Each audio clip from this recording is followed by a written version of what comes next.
Yo, what's going on, snipers, and welcome back to our National Predators Throwback 2000 franchise mode here in NHL 24. So in last episode, we had the 2002 draft and re-sign stage. We made quite a bit of trades just basically to stock up on draft picks for the 2003 draft. So we only had one selection in the 02 draft, and we did decide to take a great defenseman, obviously, in Mark Giordano, who is currently still going to be unsigned, but 64 overall at 18 with low elite potential. Also does have some X factors, so hopefully he develops into being a good two-way defenseman for us down the road, because obviously we need that defensive help in the prospects, because technically before we end up drafting him, our best defensive prospects were like Brooks Horpik and Christoph Schubert, so it's always good to add more defensive prospects, and hopefully that could help us out down the road once those guys start to develop. But we're looking to basically blow it up a little bit more here in the offseason and make sure our team doesn't have a good chance at winning any games really during the season. Like, they could win games, but obviously we don't want them to make the playoffs next year, because the 2003 draft is going to be the most stacked draft class we've seen so far up to this point. And the great thing is for us, obviously, like I said, we decided to trade for more picks for next year's draft. Well, we have a ton of picks in this draft. We have 3 first rounders in 2003, which most of those should be guaranteed at least like either a medium elite. We should get a top 6 forward prospect, a top 4 defensive prospect easily with all those selections. So very excited for that. We also do have 2 second rounders, 3 third rounders, a 4th, a 5th, a 6th, and a 7th. So we have a lot of draft capital for 2003, which is great. We could obviously even add more so if we make more trades during the actual season itself. But we're up here in free agency. I don't really know if we're going to make any huge signings this offseason, because obviously we're not trying to be good next season. So we might pretty much just run with the exact same team we had last year for the guys that actually are still here.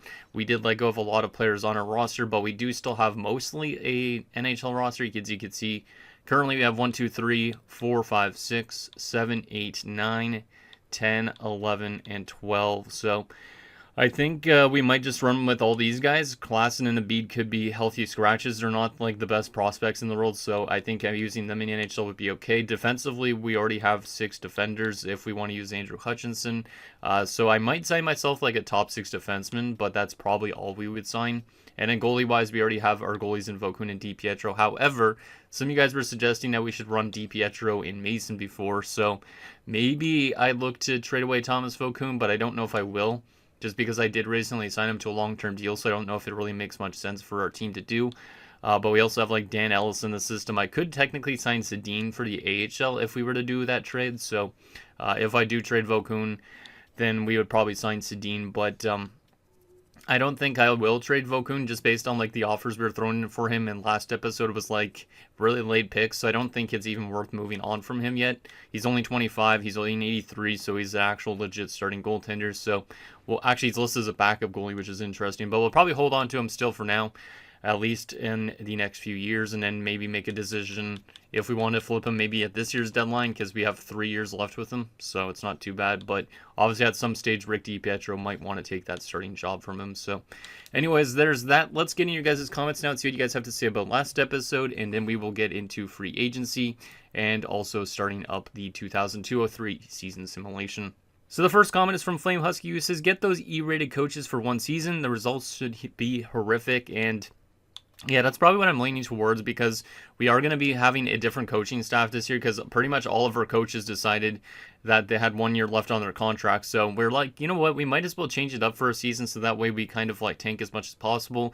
And I'm hoping that there isn't any repercussions to that where like our guys drop off in potential and stuff, but we will likely sign ourselves a bunch of trash coaches for the NHL team. Because if we go here and sort by overall rating, you can see there's a bunch of E-rated ones. So we'll probably make these E-rated ones, one like a goalie coach, one an assistant coach, an associate coach, and one of a head coach. And we'll just run with that until the end of this season. And then hopefully in next offseason, we could start finding some good coaches that actually match a lot of our younger guys, like Scott Hartnell, for example. The next comment is from Sandra Talka, says, I feel pretty good about Rick Nash going to Tampa Bay. LOL. Some nice work at the draft table will have you primed to get an amazing talent next season. And yeah, Rick Nash going to Tampa is an interesting one. It should be interesting to see what he does with like Vincent LeCavalier, Brad Richards, like those type of guys. Like if we go to Tampa's roster right now, I don't really want to take too much look at people's rosters right now because I know in a future episode I want to look for sure at people's roster. But you can see right now if we look at the forward chart of the Tampa Bay Lightning, you have like LeCavalier and Richards who are really good, and then you also have like some guys that build around, like Rick Nash is now in that NHL team, so it should be interesting to see where he slots into their lineup. I would assume he would be playing next to LeCavalier, but then you have like Richards, Holzinger, like they're starting to build up some decent players, but obviously they still need to draft a lot more prospects too. Currently, their only unsigned prospects are Thomas Fleischmann and a bunch of generated guys, so they definitely need still more work. They also have Cam Ward unsigned, so they do have at least a future goaltender as well. The next two comments are from Jared Rabbit, who says, damn, you finessed those teams out of their 0-3 firsts. It should be worth it, and I think it should be worth it as well, because I'm pretty certain on most of those first rounders are going to be at least a top 6 forward or a top 4 defenseman, because there's like too many good players to name. Like I was mentioning like last episode, there's like Nathan Horton, even for example, who could be useful. There's top 4 defenders like Shea Weber and whatnot. So I think we will definitely be able to get ourselves some really good prospects to build up the prospect pool more so. Maybe we could even draft guys like Ryan Suter, who obviously was drafted by Nashville. So yeah, very excited to see what we end up getting out of that 0-3 draft class when we get to that point. Jared also says you should have let Timonen go to free agency, and I was debating so, but I think his trade value is important to have for this team. Obviously, it does make our defensive core a lot stronger having Kimmo Timonen, which is not what we're going for. However, his trade value is probably one of the highest out of defenders out there in the NHL, I would assume, being an 86 at 27, so I think holding on to him for like on a 2-year deal is not the end of the world. We could play him maybe one season and then we decide to trade him in the off season, or we could actually play him for half of a season, trade him at the trade deadline if he's simulating really well. Like I think we should be able to get a first round pick easily for him if we want to in next year's draft. Like if we want to trade him at the 0-3 draft itself, get ourselves another first rounder, I think that's something we could lean towards doing depending on where our other firsts fall. And the last and final comment is from Michael Dose, who says, thoughts on not having a salary cap in a series? I really wish there was a cap as it makes it much more interesting. Great jobs on the draft trades too. And so the salary cap stuff, I don't really care too much if there's a salary cap because obviously we're in a time period where there's no salary cap that existed in 2002.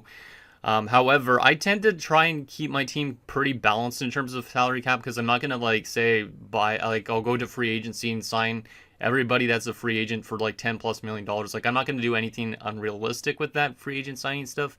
I think the AI kind of sticks to the cap almost in a sense too, even though there is no salary cap. So I don't think it's going to be a major issue not having salary cap, but obviously I wish I kind of wish that there was a way to like turn on salary cap once you get to a certain range, but obviously you can't do that mid-franchise mode. But it would have been interesting if we like basically all of a sudden after the lockout made there a salary cap, and then all of a sudden all these teams have to kind of comply to that salary cap, because I feel like a lot of teams wouldn't be able to actually comply because a lot of them may be spending a lot of money on some people. Like if we go to say like Anaheim just for instance, they should be paying some guys some big money here, right? Actually, never mind. No, that's just defenders. Let me just go to an entire team. Yeah, they're paying a lot to a lot of players. Like, you can see, like, Paul Kariz is on $10 million. Solani's on 9.5. Tverdovsky's on 9.4. McInnes is on 8.45, which is pretty insane. Cullen on 6.795. Like, the Ducks are definitely spending a lot more money than probably the salary cap would be. Meanwhile, for us, like, I'm trying to keep it, like I said, a little bit more realistic.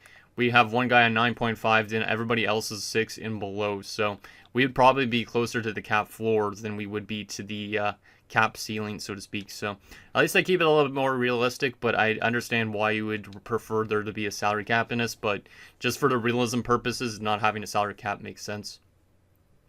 But anyways, those were the comments we got in last episode. So let's get into free agency and sign ourselves one defender, because I think that's pretty much all we need. I'll probably use Andrew Hutchinson as a 7th defenseman. Even though he's young, I'd rather use him as a 7th defenseman just because he doesn't have really high potential anyways. But who do we want to sign for our top 6? Because we have a bunch of guys that are like interchangeable in the defensive core. I would probably want to sign a 79 or so. So maybe somebody like Jason Strudwick would be okay. We do actually have a lot of DFDs though, is the thing. I could bring in Paul Lewis just for having a face puncher in the lineup. That might be intriguing. Paul Lewis picks up around 160 to 200 penalty minutes a season. Picks up some okay points. 29 penalty minutes in the playoffs. He actually just won the Stanley Cup with the Florida Panthers too, so that would be actually an intriguing signing. Just a guy that has like some veteran leadership. He's a right-handed defenseman, also could punch faces, but also has just won a Stanley Cup, so he can kind of be a nice leader for some of the younger guys. I don't mind it. So we're going to sign Paul Laus as our free agent signing for the top 6 defensive core. Does this make us assimilate too well? Who knows, but we'll sign him for a 1-year deal. And then we'll also sign ourselves those E-rated coaches that Husky was mentioning about, just because we don't want to have good coaches this year, and we want to have a very good pick for the 2003 draft if possible. Obviously, if we don't have a top pick, it's not the end of the world, but I would prefer to have some. So we need a head coach, associate coach, assistant coach, pretty much everything NHL-wise. So we'll sign ourselves 4 E-rated coaches, which is kind of outrageous, but it is what it is. So we'll go, you could be the NHL goalie coach. We'll just give you a little bit more money. Enjoy the money there, Dominic. And then we'll sign Pivko as well. You'll be our assistant coach. This is going to be so dumb. Holy crap, man. Like, all these guys are going to be literally, like, really bad. Like, I feel like this team is going to just start tanking completely. And I feel like a lot of the players on this team are going to drop off because of this. But we got to do what we got to do. So, hey, we have a female head coach if Jaina will accept. Hopefully Jaina will accept. We'll see. Okay, so there's 4 coaches. We do also need an assistant, maybe in the AHL. But I don't think that's super important at this stage. So we'll leave that. So that's all good and ready to go if they'll all accept, which hopefully they do. We've already assigned that. So I think we're ready to start simulating. I just got to make sure I am, though. Who's up for renewal in terms of next offseason? Scott Hartnell, okay. Do we already want to give Scott Hartnell like a lifetime contract? I don't know. It looks like he's not going to super develop into being anything huge with his asking price, but who knows. Yeah, I think we'll just keep the rest of this the same. Okay, that's good. That is good. I do want to take a look at the trade value for Thomas Vokoun, though. What we could potentially grab for Vokoun. I don't think I'm going to trade Vokoun, but I do want to see what he would potentially grab us with this trade finder. Yeah, see, the 5th and a 7th round pick to me is not worth it for Thomas Vokoun. We could get like some top 9 prospects and stuff like that, which isn't bad, but I would probably rather hold on to Vokoun than flip him at this stage. Once DiPietro is ready to take that starting job, though, maybe I would trade Vokoun for that type of stuff. But right now, we don't know if DiPietro is going to be a legit starter for next season. So I could trade Vokoun to Florida, which is interesting considering he actually went to Florida. But obviously that was like 5 years after this. So I probably want to just still hold on to Vokoun for a little bit longer. Even though some of you guys probably think we should have already probably dealt him by this stage. But just like the amount of stuff you could get for him is not really worth it to me. So, and Thomas Vokoun, in my opinion, should be simulating a lot better than he actually is right now. So, who knows, maybe he'll have a good season and then we could flip him for more because maybe his value will go up. All right. I think we are ready to actually start simulating. So, we'll simulate till the end of the month and we'll see where some free agents decide to go. Hopefully, Matt Sundin decides to sign with the Montreal Canadiens because that'll be absolutely hilarious. And we'll also see if there's any off-season trades and that type of thing too. So, let's go to the end of this month and... Wow, this guy rejected? You're an E-rated coach, Dominic. Jesus. Okay, I'll have to re-offer him a contract. So Pivko's in. Jaina is in, which means Jaina's now our... Oh no, it's 2 Jainas we signed. I didn't even realize both of them had the name Jaina. That's funny. And Paul Laus is accepted as well. So Paul Laus is the newest member of the Nashville Predators. Let's go back to coaches. I didn't realize we offered 2 coaches with the same first name. That's hilarious. Both of them are Chechian as well. Interesting.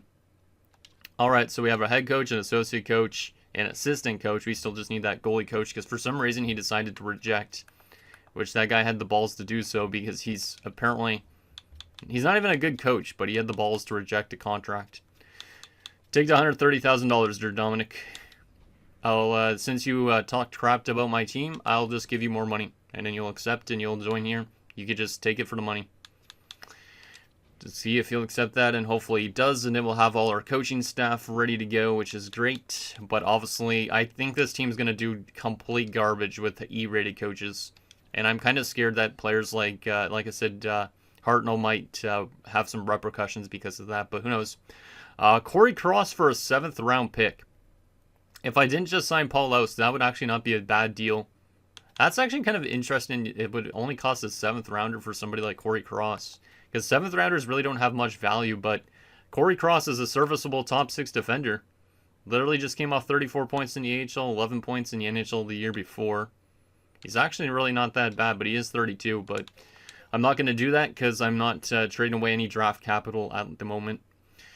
4th and a 5th for Kovalenko and Richard Matvichuk. That's actually still not bad either, but I'm not doing it. 3rd and a 5th for Schmelik and a 4th. No, thank you. We're not trying to be good. I might have to edit my trading block because it thinks I'm trying to contend, which I'm not. So let's go ahead and address this. I didn't want to go to that. I wanted to go to my block. Just because apparently it thinks that I'm trying to contend after I made the playoffs. So might as well adjust the block. So that way we don't get any thrown trade offers at us. I mean, I wouldn't mind getting trade offers thrown at us, but I want it to be a bit different. So let's add surplus. Let's just put anybody that's 28 or older. Or, yeah, 28 or older on the block, so to speak. And see if we get any offers that will kind of intrigue us. Because maybe I would be okay with moving some people on this team, but I just need to see the right offer to do so. But I don't know if I will do it anyways, but we'll see if we get anything cool thrown at us. Let's go 28 or older on goalies as well. Wait, did I exit out of that too quick? No, I did not. Okay, good. And we'll be okay with giving up, yeah, 4th pluses is fine. And future picks, 3rd and 4th plus. Yeah, you know what? That's fine. That's fine. And we want, let's edit this to make it like younger guys. So anybody that's 17 to 27. And then defense 17 to 27. I'm interested to see if we get any offers thrown at us for younger prospects. Because I wouldn't mind offers, but I just want them to be actual things that we're looking for. Because I'm not trying to contend right now. Not for a few years, at least, probably again. And we don't really care about 4th pluses, but I'm okay with like 1st, 2nds, or 3rds. And same with the future 1st, 2nd, or 3rds. I don't need 4th pluses. Alright, let's see if we get any offers thrown at us. I didn't add anybody to my block. I don't think I'm going to add anybody to the block, so maybe we'll get thrown just offers in general because of that. Alright, let's continue to the end of this month so we can take a look at some free agent transactions and see where players signed. Hopefully there's some really cool results again, like last year being Martin St. Louis and whatnot. Tom Fitzgerald, who's on a 1-year deal, him and a 3rd round pick to Chicago for RJ Umberger, who has just signed his ELC, and Kent Huskins. That's an interesting deal, but I don't really know if I would do it because the 3rd round pick involved. Just because RJ Umberger is good. He was drafted actually top 15, which is decent. Just came off a 26-goal season in the AHL at the age of 19. That's actually pretty damn solid. Huh. And then Kent Huskins is not really going to develop into being that great because he's still quite far out. I don't think I'm going to do it just because I don't really feel like that 3rd round pick should be moved. And of course, now that Paul Laus, after we signed him, they're getting Philadelphia Flyers want him.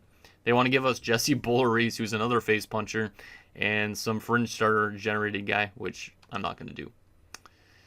Now we're getting a lot of offers. Those Feetov and Commodore for Scrastins in a 3rd. No, thank you. No, thank you. Don't want you. It's kind of crazy that Feetov's getting offered because Feetov was a very high up pick in real life. Same with Chistov, who's just getting offered now too. Now we're going to get a lot of offers for Scrastins. It seems like a 4th and Laus for a 3rd. No, thank you. We literally just signed Paul Laus to fill that void on our defensive core. I'm not going to flip him just after I sign him. Alright, so in terms of off-season transactions, let's see first if there's been any trades. There has been. Okay, so Nelson Emerson traded to the Colorado Avalanche from the LA Kings for a 3rd rounder in Jeff Finger. So Jeff Finger off to the Kings, Nelson Emerson to Colorado. And Washington has acquired Mike Camilleri, a 3rd and a 4th from Ottawa for Adam Oates in a 5th. So Ottawa with a huge addition of Adam Oates. Obviously, he's a lot older at this point, probably close to retiring, but that's a huge addition to Ottawa.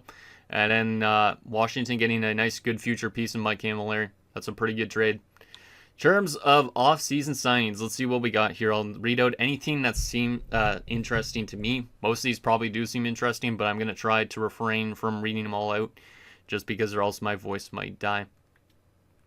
Let's see what we got in terms of big signings. I'm hoping that there's some big signings.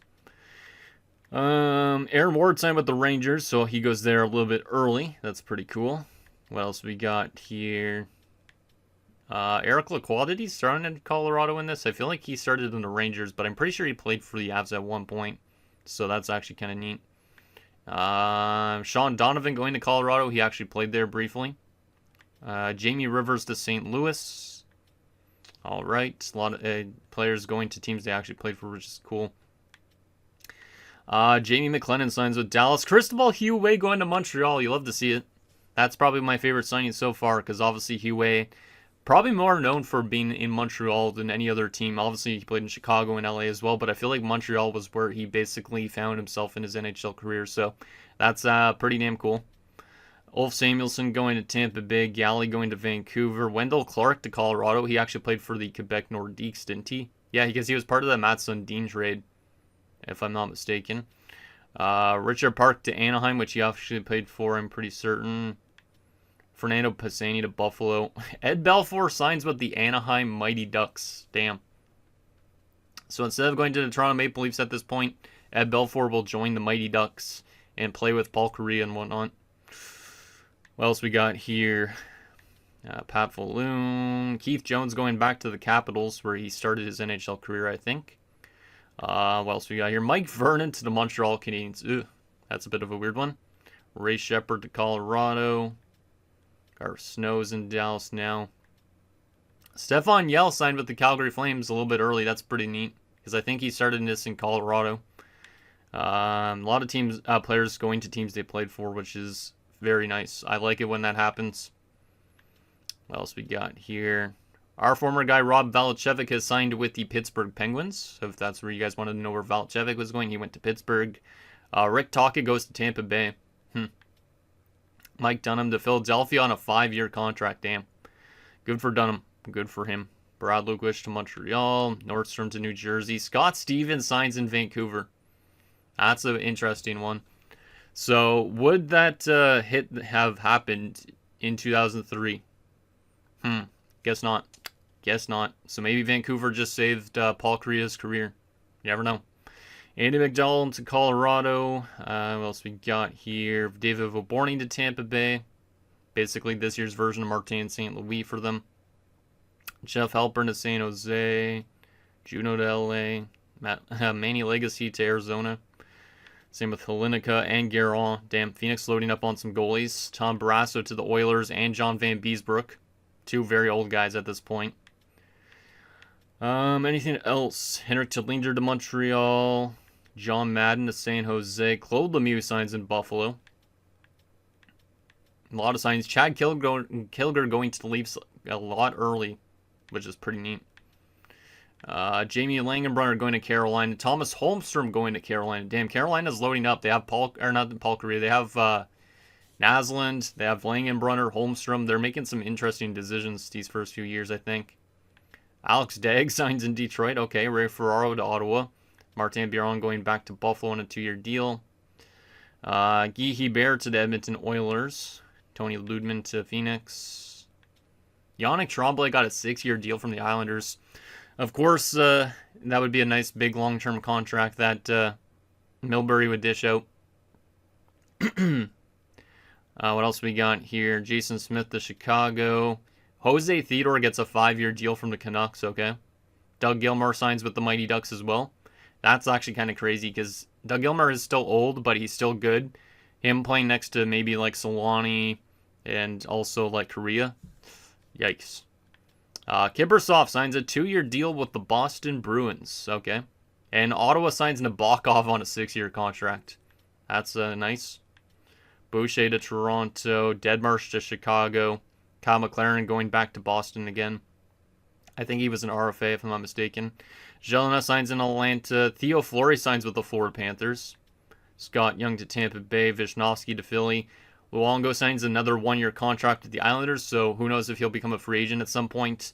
As Jerome McGinley has gotten a 7-year contract out of arbitration from the Calgary Flames.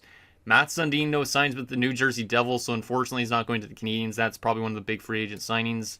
Matt Sundin on the Devils, which is kind of weird considering they let go of Patrick Elias to sign Matt Sundin. I don't know what they're doing exactly, but that's what the Devils did. And Patrick Elias signs with the Florida Panthers. So Florida, after winning a Stanley Cup, getting Patrick Elias is kind of nuts. Because that means now they have Elias, they have Bure, Kozlov. Florida is going to be a very good team in this, I feel like. Obviously, we signed Paul Laus. Chris Draper going to the Oilers, which obviously his long-term teammate Kirk Maltby used to play for. Anything else that's interesting to note? Ruslan Saleh to Carolina. Olin to Pittsburgh. Danny Briere to St. Louis on a one-year deal. Yerky Lume to Dallas, where you actually played. Adrian Aucoin signs in Ottawa. I like to see that because Adrian Aucoin's actually from Ottawa. So shout out to Adrian Aucoin joining his hometown team. Tanguy gets a 2-year contract out of arbitration, and that's pretty much that. All right, a lot of contracts that I just listed out. Probably more than I probably should have, but if you guys saw anything else that I didn't read out, let me know. And I think we're ready to sim up to next season and get our lines set up. I'm kind of scared to see what our chemistry is looking like because it's probably going to be really bad. It's probably going to be the worst chemistry we've ever seen on a team, but then again, we're trying to have a good pick in 2003, and that's what we want to do. Maybe I should actually just get rid of everything on my block here at this point because I don't really want any off-season trade offers. I just feel like I'm getting thrown too much offers, and I didn't want to go to that again. I wanted to go to the other thing. God damn it. There you go. Now I can go to it. Now I can go to this. So let's edit our trading block and just get rid of everything on it because I'm just getting thrown too much offers that I could care less about these offers. So we're just going to turn everything off on this and not get a single offer again till the season starts because it's just too much. Just too much. I don't know how much we're going to simulate in this episode, but probably not a ton. Just because I obviously want to take each season kind of slow here at the beginning. But once we get after the lockout, maybe we'll start to pick it up a little bit more. Since obviously then the draft classes will be generated guys instead of my prospects. Alright. So we should be able to get to the start of next season here quickly. Which is good. And then we'll get our lineup set up for 2002-03. We'll simulate a little bit as well. Take a look at the draft class, that type of thing. Alright, so how bad is our chemistry going to be here on this team? Wow, it's actually way better than anticipated. What the heck? Alright. With an E-rated coach, we literally have good chemistry, or did they change up my coaching staff? I'll have to check that out, but that's actually kind of a huge surprise. We probably don't want to run Spezza as a top-line guy. I actually see the appeal to do so, though. So maybe I want to do that, actually. Yeah, maybe I do. Let's try and restructure this the way we want to. Let's go Tom Fitzgerald as a fourth-line center instead. Actually, maybe not. Mike Walt's not going to really pan out to be much. But I wouldn't mind having Erad as a third-liner instead of Arkhipov. Let me take a look at those face-offs. Let's put Arkhipov down the middle so he could actually grow at his normal position. The chemistry actually looks a lot better than I anticipated. What about Scratchins up there? Scratchins with Hal Gill, Warner, Timonen, Laus, and Wilson. Yeah, it looks okay. Yeah, this team actually looks okay. We have Klassen and who is it? Cesar as depth. I guess I'll have to call up Hutchinson for the depth defender. So let's do that quickly before I forget. Because we do need ourselves a depth defenseman. So Hutchinson will come up. Let's just go past AHL lines for a second. We'll adjust it afterwards. So we should be good in terms of the NHL. Let me take a look at the special teams. Even the special teams don't really have that bad of chemistry right now. Maybe on this type of unit, but I'm actually surprised we have okay chemistry with this current coach. Let's see about AHL. Make sure the right guys are in the lineup here. Let's go best lines. Who is scratched? Nobody is scratched. Let's make sure the top prospects are in the right spot here. So we want Kopecky on the top line. Moen can play second line with Nathan Robinson, Gosselin. Most of these guys don't have much potential, so we'll keep that like that. Brooks Orpik, Mark Morrow. Yeah, that looks okay. And then goalie-wise, Mason as the starter has an 80 overall. Oh, I didn't even take a look at our goalie situation. How is DiPietro looking in the NHL? How is he looking? 80 overall, listed as a backup. Okay, that's good. So everybody's still in their normal roles, so to speak. Yeah, everything's, I think, good. Everything's good. I want to take a look and see if we actually are still running that E-rated coach, because literally having negative chemistry with an E-rated coach, this coach might actually do better than anticipated, and maybe that coach is going to grow. Yeah, we literally have an E-rated goalie coach, but there's a chance that we might be able to get that coach to develop, which is kind of interesting. So that's all good. You know, we have 20 out of 20 scouts. Good on that front. I think we're ready to start simulating. I think we are ready. Who is currently the captain on this team still? Is it still Tom Fitzgerald? Probably, right?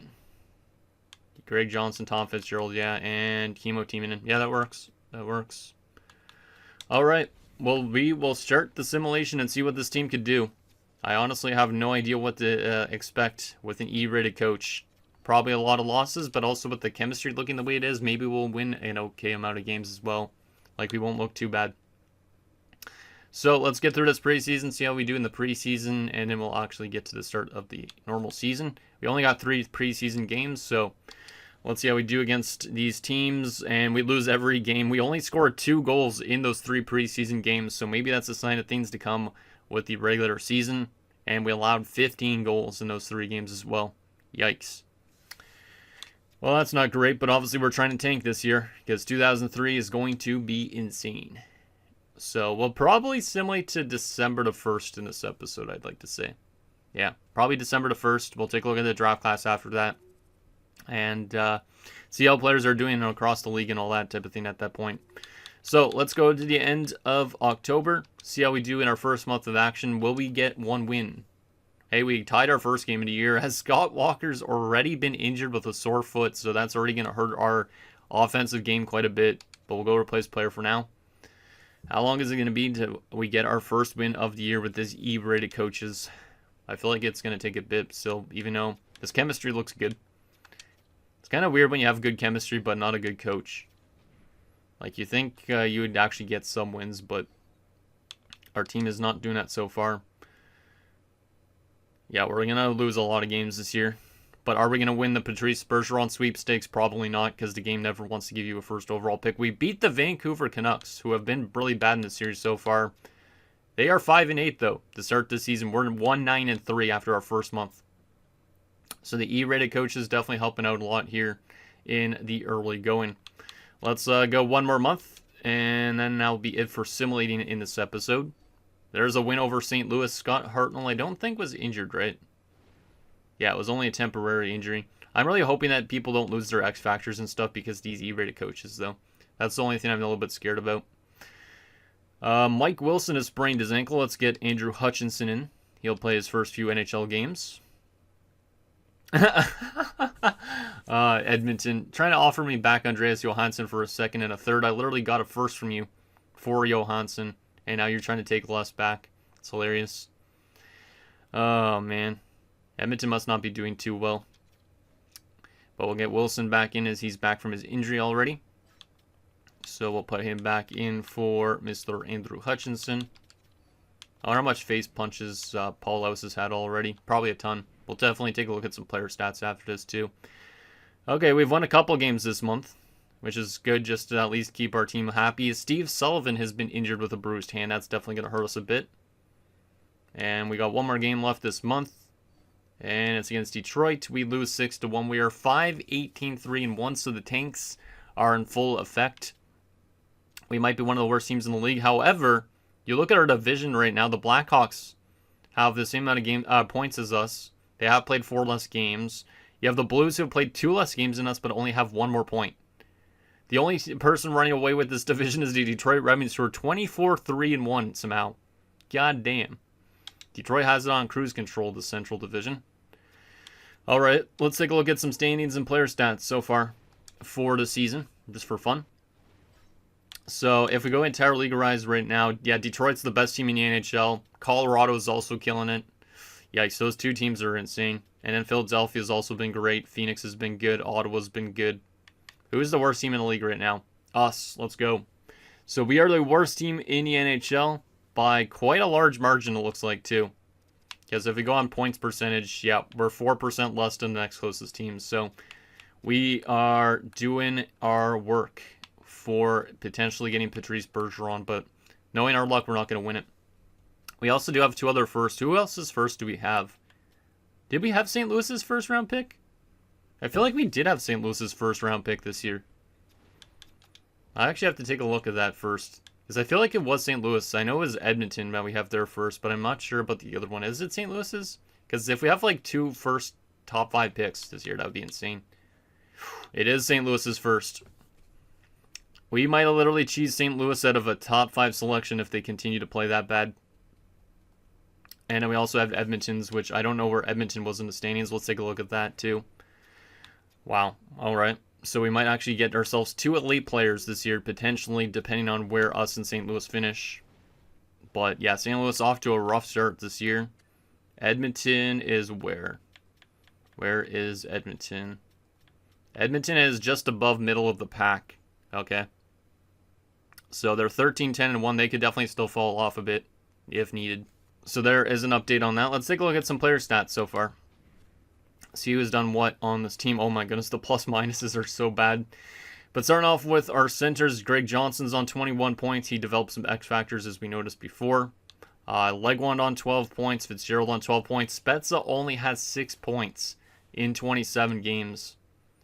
Minus 21 as well. Yikes. I don't know if that's good for his development, to be honest, to be playing on this team right now, but I can't send him back to down to the AHL. I'd have to send him to junior, I think. Damn.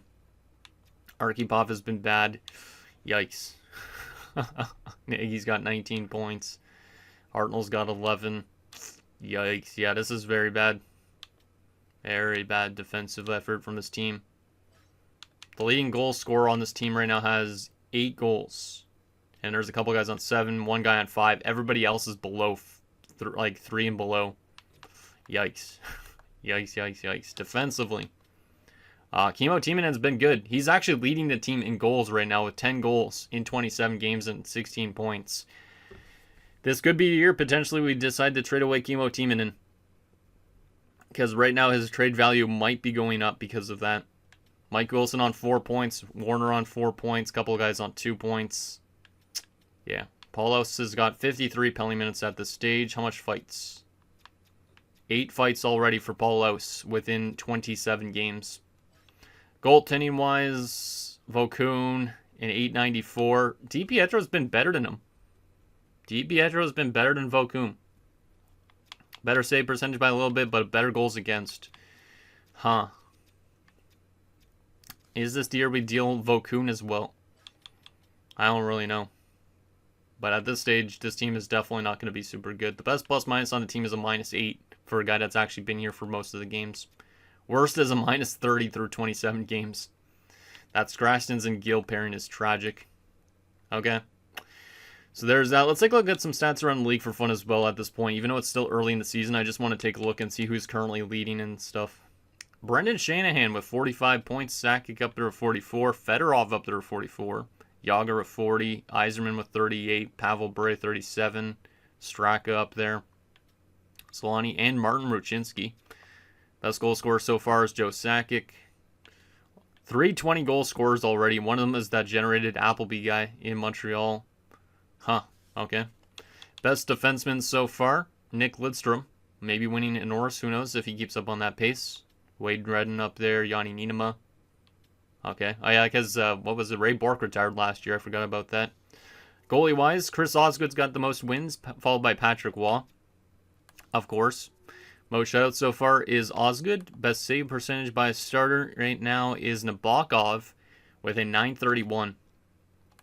That's pretty nuts. And best goals against average by a starter is Nabokov. So Nabokov might win a Vezina this season. And he did score a goal last year, but then he signed in Ottawa in the offseason, which is the funny thing. Yeah, wow. Goal and 4 assists for Evgeny Nabokov. Okay. What about rookie race so far? Rick Nash leading away for the rookies with 17 points in Tampa Bay in 28 games, 10 goals, 7 assists. Camilleri up there for Washington, who was recently dealt for Adam Oates. Didn't play a single game with the Ottawa Senators, but was originally drafted by them. Actually, drafted by San Jose and then dealt to Ottawa and then dealt to Washington before he debuted. Damn. Okay. Henrik Zetterberg has also made the NHL, so that's probably why Detroit's so good. Because Zetterberg is in.